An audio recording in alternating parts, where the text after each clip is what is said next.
Well, I guess it's time to talk about another series that lies forgotten due to the ravages of time. And believe me, I was shocked I'd forgotten to talk about this one. I mean, hell, I just happened to stumble across a list titled 28 once very, very popular TV shows that were forgotten about not long after they ended. And wouldn't you know it, there it was, buried like an unmarked grave in a cemetery of discarded pop culture.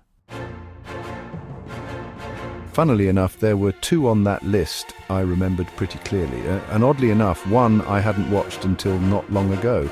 But as fate would have it, no sooner had I binged the entire series than it slipped out of my mind like a ghost in the fog. And the more I thought about it, the more it made a twisted kind of sense. Anthology series are not easy to mentally catalogue. When your only consistent character is the host and the stories are all self-contained, it's like trying to hold a fog in your hand. You can watch it, but good luck grabbing it. Welcome to the Snake Pit, where we're full of bile and venom. I'm your host, Snake Daemon, and today, being the month of horror, there's no better time to unearth a rotting gem that's been mouldering in the crypt of forgotten greatness. We're talking Tales from the Crypt, the show that practically defined horror anthologies for the modern TV era, and if that name doesn't instantly bring back a rush of memories involving campy puns, poetic justice and grisly endings, then you either never saw it or you're repressing something. Each episode would kick off with that iconic tracking shot through a cobwebbed house of horrors, leading us down to the basement where the Cryptkeeper, a wonderfully grotesque puppet animated by a team of sick geniuses, would rise from his coffin like a cackling corpse on Red Bull. He'd hit us with a barrage of puns so bad they circled all the way back to brilliant "Hello, boils and ghouls" or "Welcome, kiddies," the sort of stuff that made you laugh and cringe in equal measure. A perfect appetizer for the grisly little morality tale that was about to unfold.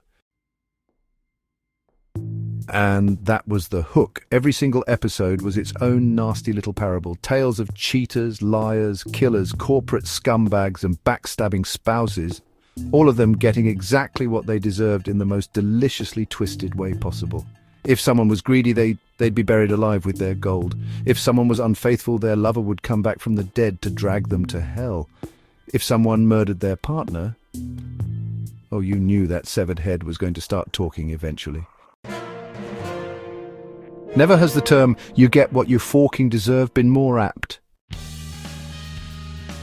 And yet, despite its glorious mix of gore, dark humor and moral payback, Tales from the Crypt somehow vanished from the conversation. Maybe it's because anthologies just don't have the kind of character or plot continuity that fans cling to. Maybe it's because horror TV itself got swallowed up by an era of cookie-cutter procedurals and teen melodramas. Or maybe, just maybe, it was too damn raw, too unrelentingly savage to survive in the age of sanitized, algorithm-approved content. Hell, you can't even stream this stuff from what I've been unable to find, but then, why stream when it's on DVD? More bloody gatekeeping. Let's not forget, this series spawned movies too. Demon Night, which still slaps by the way, and Bordello of Blood, which, okay, let's be honest, was a mess. Then there was Ritual, which was supposed to be a third film in the series, but was so far removed in tone and connection it might as well have been called Tales from the Crap.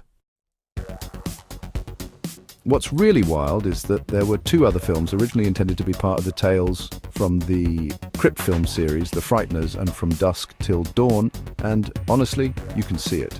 Both movies ooze that same twisted sense of morality, pulpy characters, and narrative flair that the show thrived on. In another timeline, Billy Zane's punchable grin and Harvey Keitel as a preacher fighting vamps could have worn the EC Comics label, and nobody would have questioned it.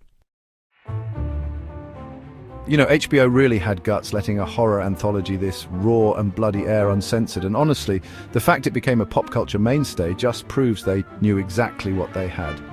The show might be rotting in obscurity now, but to horror fans, it's sacred ground.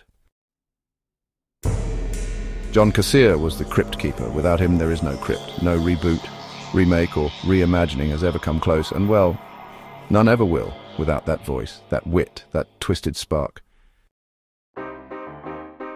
But the show itself, It's a treasure trove of horror creativity, big-name actors, big-name directors, and honestly some of the best twist endings ever televised. It knew exactly what it was, a haunted carnival ride of blood, vengeance, and very little subtlety, and it didn't care. It wore its rotted heart on its sleeve and dared you not to look away.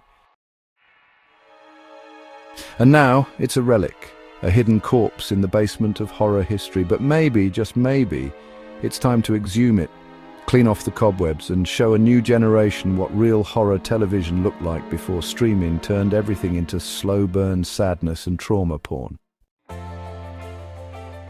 Tales from the Crypt wasn't just a show, it was a rite of passage for a generation of horror fans raised on a diet of gore, gallows humour and poetic justice.